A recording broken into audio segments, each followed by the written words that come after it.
Bibit mandiri dan kuat, tumbuh di lingkungan sehat, bersama guru yang hebat, penuh cinta dan bersahabat. Assalamualaikum. Waalaikumsalam. Selamat datang Diti. Silakan dulu. Apa kabar Diti? Sehat? Sehat. Sudah makan?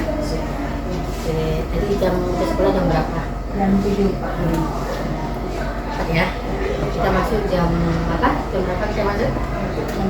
Jam 5.45. Berarti dengan apa? Pas masuk ya. Oke. Jadi sebelum kita melakukan konseling dan mulai kegiatan hari ini, alangkah baiknya kita berdoa dulu ya. Oke, doa dimulai. Selesai. Semoga kegiatan hari ini berjalan dengan lancar ya. Amin ya Allah ya. Ibu akan menjelaskan sedikit agar kita sama-sama tahu. Oke, tujuan konseling ini merupakan upaya pemberian bantuan dari konselor berkonseling, di mana dalam hal ini ibu bertindak sebagai konselor dan Deti bertindak sebagai konseling. Oke Deti? Oke. Baiklah, ibu memanggil Deti ke ruang BK bukan karena ada permasalahan yang besar ya Deti ya. Nah, cuma ibu ingin mengenal lebih dekat dengan Deti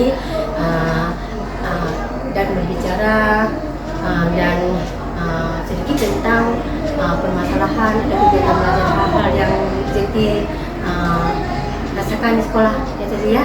Tidak perlu khawatir, percakapan kita di sini bersifat rahasia ya.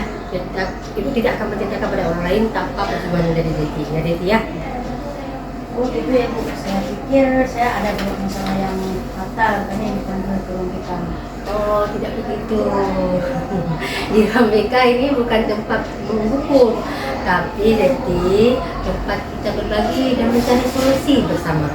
Deti bisa bebas menceritakan apapun dan ibu akan mendengarkannya. Oke? Nah, sebelum mulai ibu akan menjelaskan dulu ya beberapa hal dalam konseling individual, yaitu ada azas. Yang pertama azas keterbukaan. Deti terbuka apapun permasalahan yang Deti hadapi, terbuka dengan ibu. Terus azas kesukarelaan. Jadi Deti sudah datang ke sini berarti sudah rela ya, sukarelaan.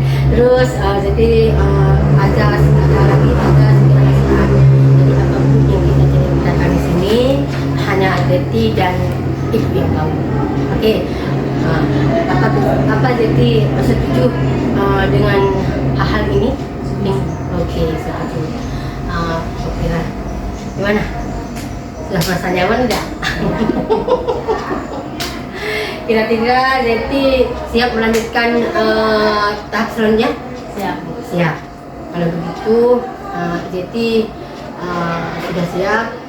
Jadi ibu memberi durasi waktu konseling individu selama 30 menit.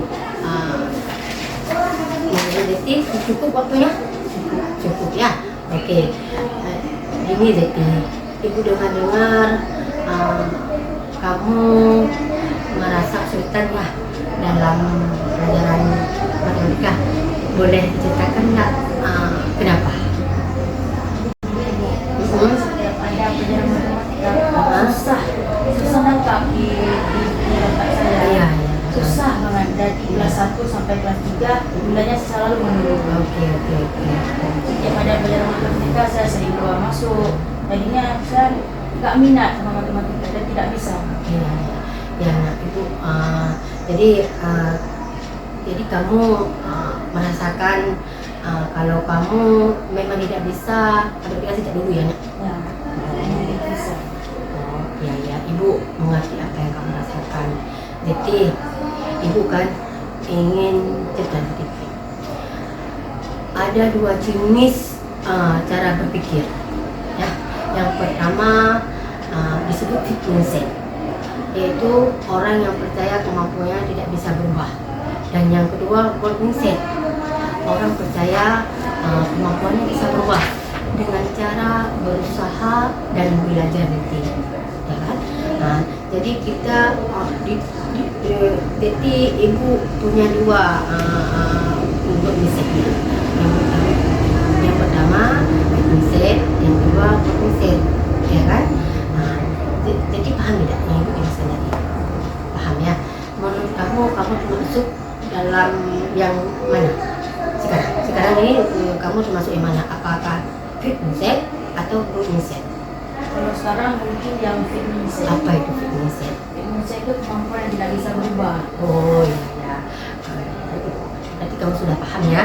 Oke. Kalau itu bagaimana kalau kita coba sedikit saja dari tidak bisa menjadi dulu bisa. Misalnya saya tidak bisa matematika, tapi saya belum bisa matematika. Bedanya kecil, tapi efeknya besar. Ya, nah, coba Zeti ucapkan kalimat ini ya. Saya belum bisa matematika, tapi saya bisa belajar. Coba ucapkan. Saya belum bisa matematika, tapi saya bisa belajar. Oke, bagus sekali.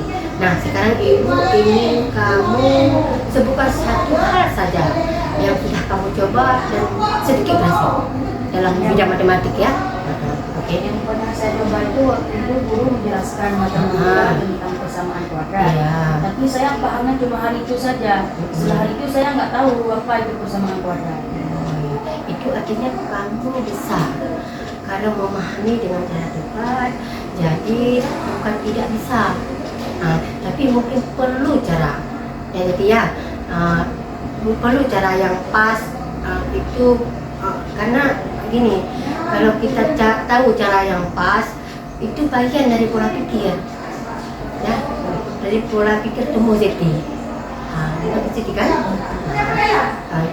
Baiklah, kita akan membuat langkah kecil sama-sama, oke? Kita sama-sama ya, kita cari solusi ya. Misalnya minggu ini kamu coba belajar satu topik saja, satu topik kecil aja, oke? Nah, topik matematika, ya kan, Neti ya? Pada catatan apa yang sudah dan catat apa saja yang sudah kamu pelajari, oke? Dicatat apa saja yang kamu sudah pelajari. Oke, ibu akan memantau gimana? Boleh saya coba. Oke, bagus lah, bagus. Nah, ibu percaya kamu bisa, kamu siswa yang pintar untuk berkembang asal mau belajar. Dan gitu ya, kadang gagal itu bukan akhir, tapi tanda kalau kita bertumbuh, ya kan? Nah, terima kasih hari ini Zeti sudah terbuka dan bercerita dengan sukarela, tentunya akan tetap dijaga perasaannya. Ingat Zeti, kemampuan itu bagaikan otot, makin sering dipakai makin kuat Zeti, ya Zeti ya. Jangan takut gagal karena itu bagian dari belajar. Oke Zeti? Oke, insyaallah ibu akan mendoakan Zeti menjadi orang yang sukses, menjadi orang yang kebanggaan orang tua dan bermanfaat bagi orang lain. Gitu ya. Amin ya, gitu ya. Oke, alhamdulillah konseling hari ini berjalan dengan lancar tanpa ada kendala apapun. Kamu juga merasa nyaman bercerita. Nanti ibu akan membuat sesi konseling selanjutnya. Ya, jadi ya. Jadi konseling hari ini bisa kita tutup.